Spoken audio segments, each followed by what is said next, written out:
Konsep yang kita perlu ngerti tentang dunia cryptocurrency, kenapa ini terjadi semuanya, kita harus tarik balik dulu ya. Kita harus ngerti tentang konsep dari uang itu sendiri. Jadi kita belajar, kenapa sih adanya uang kertas ya? Dulunya koin itu dari mana? Jadi kalau kita mulai ke permulaan di awal, ada sistem yang namanya barter, di mana kita tukeran ya. Lu punya misalnya 10 apel, gua punya satu ikan yang gede, kita tukeran. Lu kasih gua 10 apel, gua kasih satu ikan. Tapi cepat atau lambat, manusia itu sadar bahwa ini nggak bisa nih dilakukan barter gini. Karena gini, kalau kalian punya 10 apel, tuker satu ikan, mungkin ada yang mau. Tapi kalau kalian punyanya apel, mau tuker sama satu rumah, mau berapa ratus, berapa ribu apel yang kalian tukar untuk ke rumah ini, ya kan? Jadi di situ nggak cengli.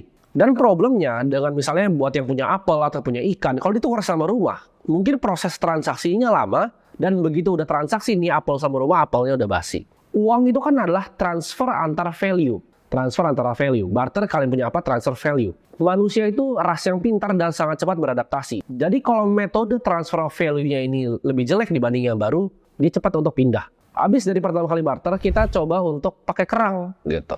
Tapi teknologi makin tinggi, kita makin banyak explore di laut, ternyata kerang itu banyak gitu kan. Nggak langka lagi, jadi nggak bisa dong pakai kerang, orang tinggal ngambil kerangnya. Jadi nggak adil. Jadi transfer antara value ini ya itu banyak berubah-ubah dari awal barter ya kan, kita lihat ada uang dari kerang, kita lihat uang dari garam, kita lihat akhirnya uang kertas pertama kali di dinasti Song Cina dan akhirnya sampai ke uang kertas di Eropa ya. Nah awal-awal uang kertas ini di Eropa itu dibikin sama para goldsmith namanya. Jadi mereka itu yang ibaratnya ngelebur-lebur emas, yang bikin emas ya. Tapi mereka sangat cepat sadar. Jadi gini, awalnya uang kertas adalah misalnya gue punya emas nih 100 gram gitu.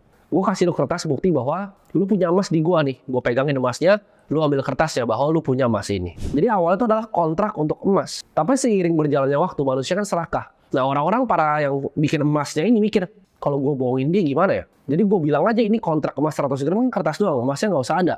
Tapi gue bilangnya gue punya semuanya di sini. Jadi misalnya emasnya 3 kilo, kertas yang keluar itu 5 kilo. Terjadilah yang namanya inflasi.